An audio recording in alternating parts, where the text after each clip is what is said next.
Ladies and gentlemen, welcome back to HireHerd.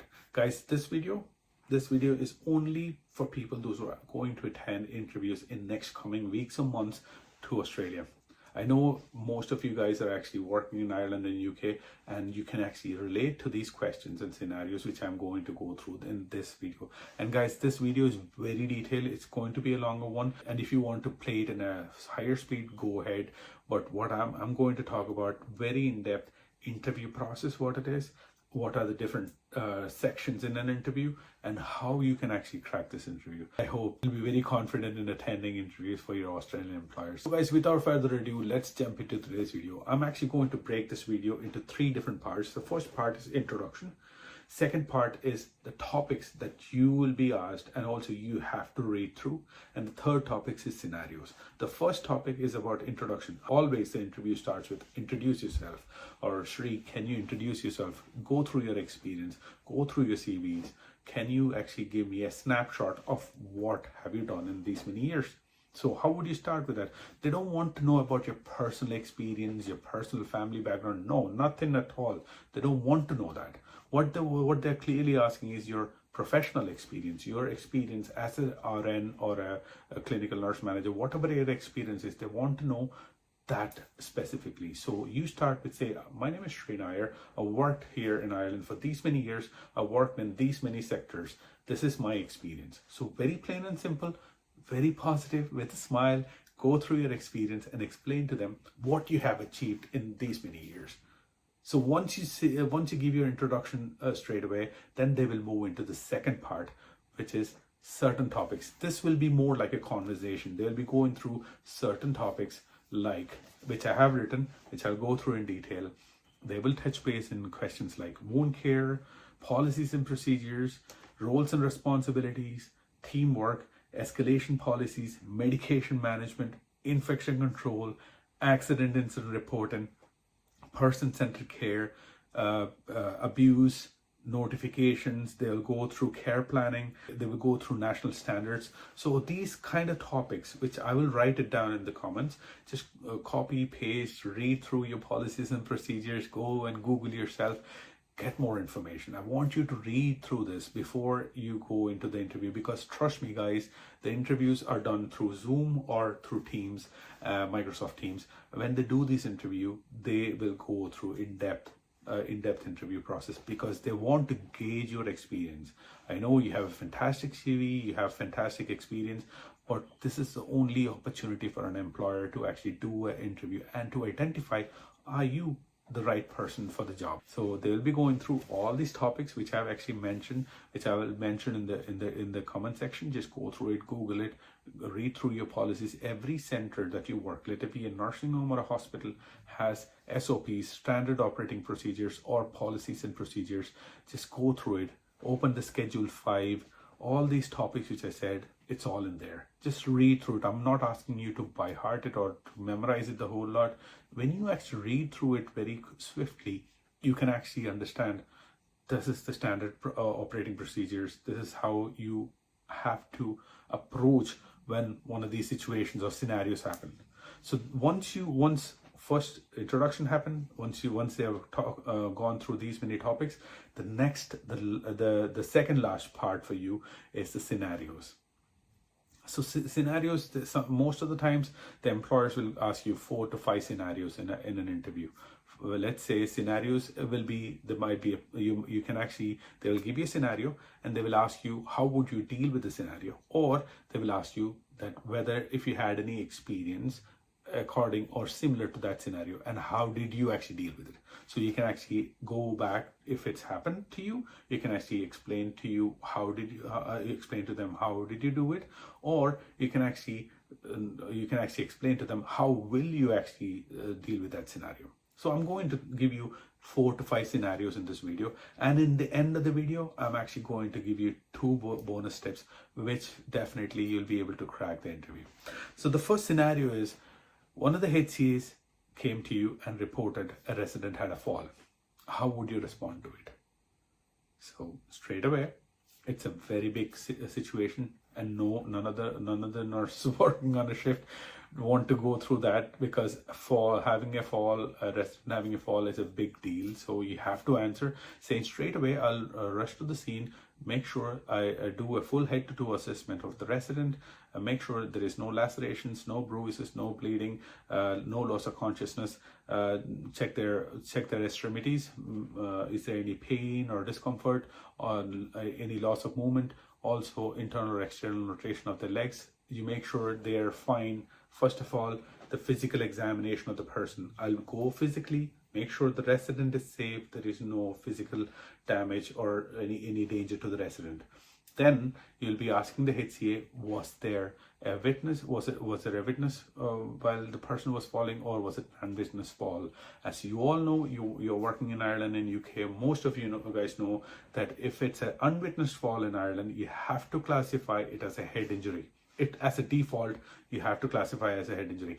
If it's a witnessed fall, then you have to gather information from the witness. It might be one of the resident, or it might be one of the staff member, or it might be one of the family members. So whoever is present as a witness, you gather information from them. So you made sure the resident is safe. Second thing is you are identifying whether it was a head injury through identifying witnessed or unwitnessed fall. If it's a witnessed fall, that's a different protocol. If it's an unwitnessed fall, straight away as a default, you have to think it's a head injury. What would you do if it's a head injury? You have to start with neuro-obs. Maintaining neuro-obs, immediately contacting the West Doc, D Doc, South Doc, whichever you follow, as well as you notify the family, you notify your line manager, check their neuro-obs. Every center operates in a different way. Certain centers say you have to maintain neuro-obs for 15 minutes, for 4 hours every 15 minutes, and then half an hour for next 6 hours. So all these different centers, certain centers says you have to maintain neuro-obs for 6 hours every half an hour, and then every hourly for next 6 hours over the period of 24 hours. So every center is different. So you have to read. This is why I'm actually restating the thing, that you have to read through your policies and procedures. So as per my center, I have to maintain the neuro-obs for every half an hour for next 6 hours, and then I have to keep on maintaining for until over the period of 24 hours every hourly. So once you say that you have made sure the resident is safe, there is no lacerations, bleeding or anything like that, you made sure the resident is safe, no pain, you straight away identify is it a witnessed or unwitnessed fall, straight away you start your neuro-obs. If it's a witnessed fall, but still the person hit the head, then you have to classify as a head injury. Then you do your neuro-obs, notify the GP or West Doc, D Doc, notify your line managers. If there is anything related, the resident is actually unwell, straight away ring 999, send them to hospital. That's what you have to do as a staff nurse. So they're actually gauging in that situation, what would you do? If a resident falls, there might be so many things happening, how would you deal with it?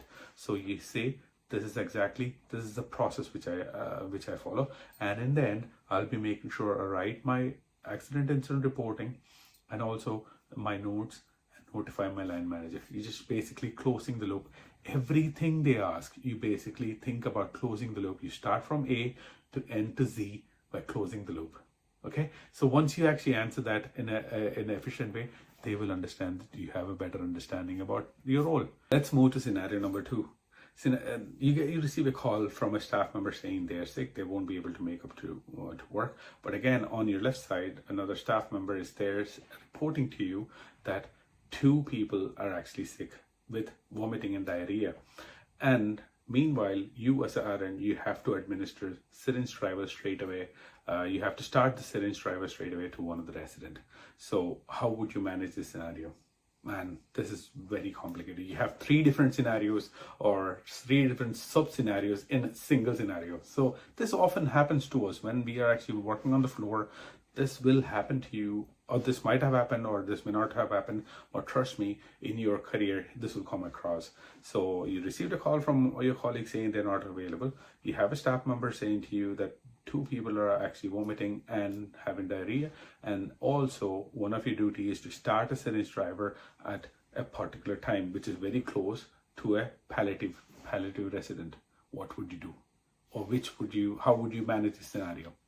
So what I would say is, I would prioritize the task according to the immediate need. That's the answer. That'll explain the whole thing. So I would prioritize I would prioritize my task according to the need. The first priority, I wouldn't want a person to be in pain. So palliative resident will be actually on the topmost priority, but equally the person, the two residents, those who are actually getting sick, those who are vomiting and diarrhea, I'll be asking the enrolled nurses. So they want to see whether you can actually gauge which one comes first. That's the first thing they want to gauge. Secondly, they want to see, are you able to delegate? Because it's not only you as RN. There might be another RN or enrolled nurses and HCAs actually working on that shift. So they want to gauge whether are you able to delegate or allocate tasks to actually until you get free. So the first thing is I would say to them, I would straight away I would be asking information from this HCA who has reported to me, what kind of vomiting is it? Is it something which is persistent for a longer period, or is something which has happened acutely, or something happened rapidly? What kind of vomit is it? Is it projectile vomiting, or is it something that they vomited and digested food? What kind of loose stools or diarrhea they have in? Is it a what type of stools they have in? Do they experience any intense pain? So you will be gathering all the information, but equally you'll be giving you'll be getting ready for yourself for the syringe driver. You'll be gauging the situation. If you can actually delegate your task to this person, then you can actually delegate depending on the severity of the situation. So they want to see that you as an RN are able to actually delegate, but equally identify and prioritize which is the tasks. Again, that's exactly. So the first thing is syringe driver, delegation, getting information from the persons. If it's not on a high alert, you can actually put them down the list and move on with your syringe driver, then go and check on this resident, and at the later stage notify your line manager about your colleague not coming to work. So that's how you answer that scenario. I know it's a scenario, 3 to 4 scenarios within a scenario. So this is how complicated it can be. And I want you guys to be prepared mentally when these questions come to you. You have to be prepared and be confident answering. Yes, you might come across these in a daily format. So I want you guys to be prepared and be confident and say, okay, I'll be prioritizing, I'll be delegating, I'll be notifying my line managers. This is how you efficiently answer that scenario. Let's move on to the third one. The third scenario is, how would you deal with a difficult news, giving difficult news to the families? So again, as a staff nurse, we often have dealt with this a million times. Again, there are news about palliative care to the family, that about the loved ones going on to the palliative care. You have to break that news to the family.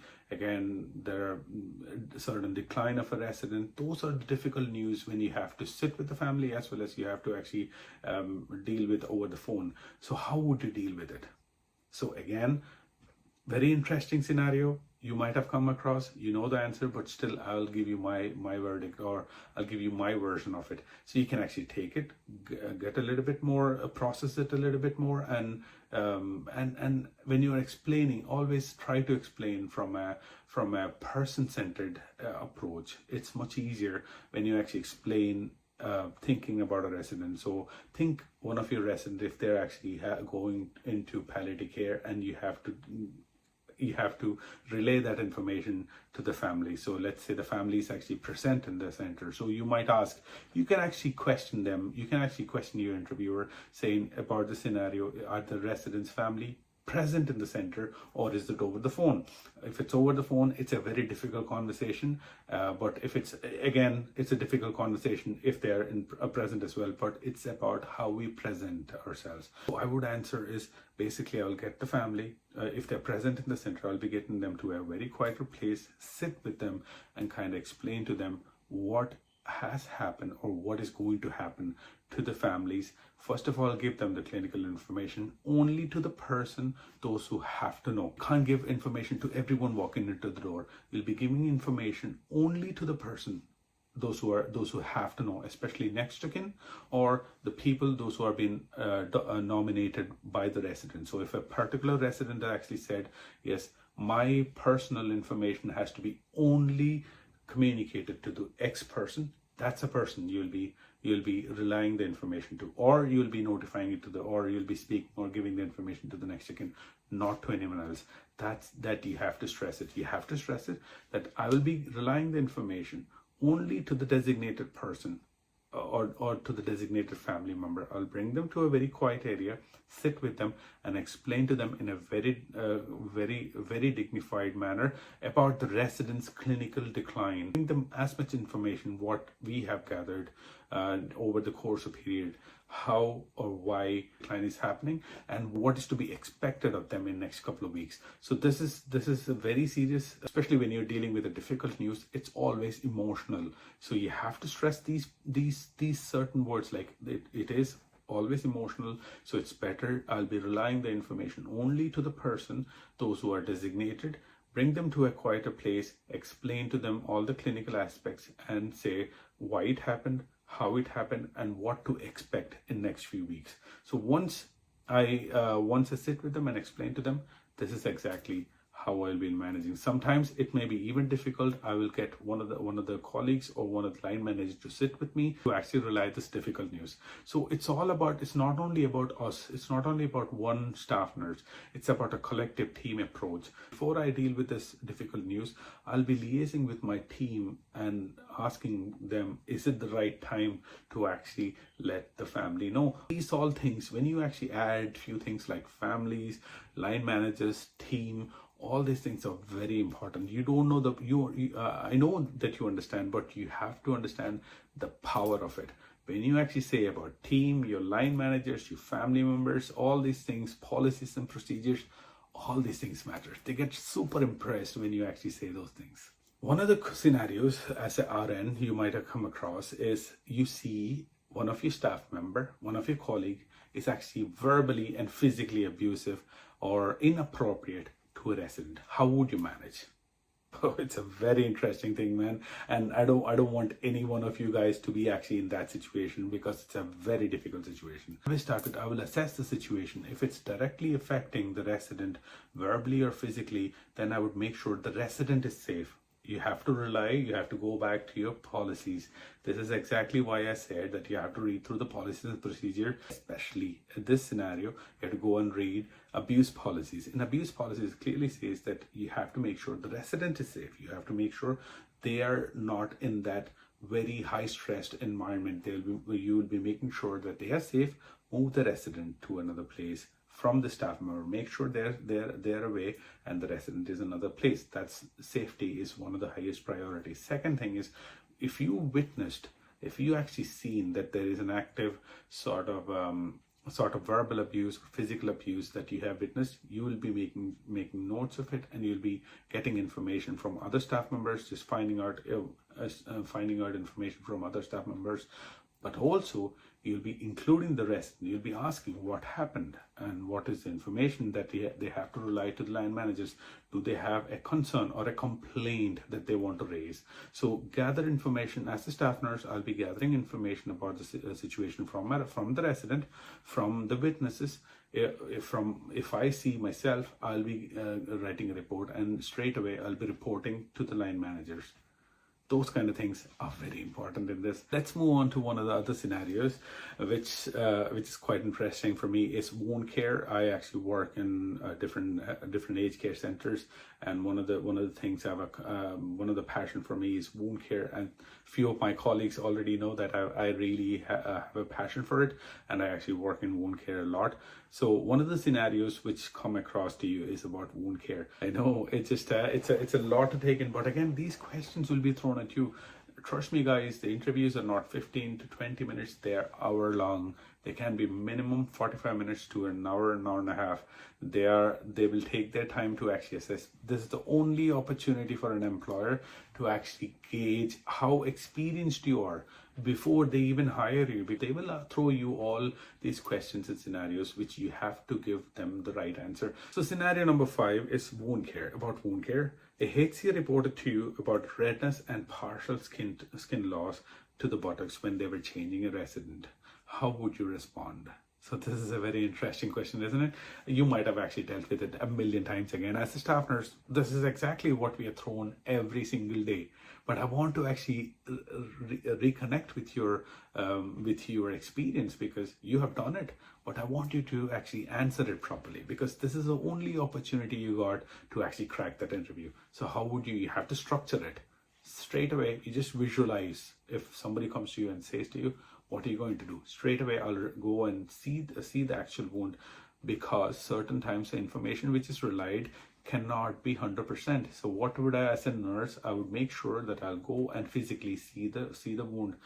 Then according to the wound, I'll be grading the wound. So as a nurse, we all have actually attended wound care training, tissue viability training. So we know certain aspects. We know how to grade the wound. Let it be grade 1, grade 2, grade 3, grade 4. We know grades. So I'll make sure whether it's a grade 1 or a grade 4. Once I grade the wound, I will be devising a care plan according to the grades of that wound. If it's a grade 1, it's entirely different. The care planning or the management, wound care management is entirely different from grade 4, as you all know. So what you're going to do for a grade, if it's a grade 1 wound, I'll make sure that there is no skin loss, there is no pain to the resident. I'll be making sure the nutrition is on par. I'll be making sure the location of the wound, where exactly the wound is, and again, nutrition, pressure relieving mattresses, giving them the right cushion, mobility, their incontinence wear being changed properly. So all these things you can actually mention in according to the grades. So grade 4 management is entirely different from grade 1. Again, you'll be notifying your line manager, you'll be following the policies and procedures in the center, you'll be devising a care plan. All these things, just repeat it again and again. They want to hear it. It's actually like a sweet voice in the ear. You have to repeat that. You'll be notifying the line managers, you'll be notifying the GP, you'll be notifying the family. If it's your policy, you'll be notifying your family, as well as you'll be devising a care plan. All these things, when you actually say that in a sync, that's how you answer that scenario. Guys, I know I've been talking about different scenarios, and this video is actually going longer, and I think I'm actually boring you guys, but this is very important. You guys have stuck this far, and let me give you one final scenario before I move on to this. And trust me, they will be throwing different scenarios when you're actually attending interviews. This is just a sample of it. So the last scenario which I have written is about care plan. More than a scenario, I want to actually say talk about care plan. So a person is actually admitted to the nursing home. How would you devise a care plan? So that's pretty straightforward. So I would start with what my experience is. I would say, while working as a staff nurse in Ireland, before a resident has been admitted, our person in charge or the director of nursing will go in the community or nursing homes or hospitals and do a pre-admission assessment. So every time you just stress these words. So the director of nursing or the management will go and assess the person before they actually bring into a nursing home. So that's one of the rules, where the DON will go and do a pre-admission assessment, gather basic information about the mobility, their eating, their elimination, their sleeping patterns, the medications. All these pre-admission assessments will be handed over to the nurse. And on the day of admission, I'll be gathering information directly from the resident, the families, and from GPs and from the discharge coordinators. Let it be hospital. If they've been discharged from the hospital, I'll be getting information from the discharge coordinators, getting information from discharge letters, and community. If it's a community nurse involved during admission, you'll be liaising with them as well. So all these things, from initial admission, you'll gather information, create the care plan. Again, you do the weights. All these things are important. Gather the whole information about the resident, and then there are 5 or 6 important care plans for every resident. Let it be eating and drinking, safety, mobility, spirituality, end of life, elimination. All these are basic care plans. But again, I'll be devising care plans according to the need of that individual resident. I'll be looking at the ailments. Let's say a person having COPD, renal failure, different aspects or different ailments. I'll be devising care plans according to their needs. So when you say that, they would understand that you have an in-depth knowledge about how to devise a care plan. I've spoken to so many employers in Ireland, and trust me guys, they use a system like us, Epicare. We use Epicare, WeCare, CMS, different electronic documentation systems. Similarly, they have another system. You put all the assessments, your findings, your information into the system, and it will automatically create care plans. Some of the employers use this, some of the employers don't. So few employers who I spoke to, they all use this system, which is fantastic, where you don't have to personally write individual care plans, where you just put in all the data or information assessments, and it will bring an entire care plan. But you have to make it but you have to personalize this. One bonus tip which I want to say to you guys is, always, if you don't know the answer for it, you can always use I'll follow the policies and procedures of the center. You always have to say, I'll follow the policies and procedures of the center. The second thing you have to say is, I'll notify my line manager.